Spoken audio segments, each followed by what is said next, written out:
دامن احد کا تصور کیجئے، 70 صحابہ شہید ہو گئے، حضور زخمی ہوئے، آپ کے چہرے مبارک پر یہاں پر تلوار کا وار پڑا ہے،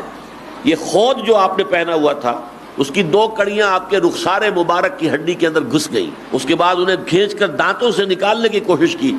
تو ایک صحابی کے جو دانت نکل گئے وہ نہیں نکلی، اور کسی اور نے ہمت کر کے نکالی ہے تو خون کا فوارہ آیا ہے، اتنا خون گیا ہے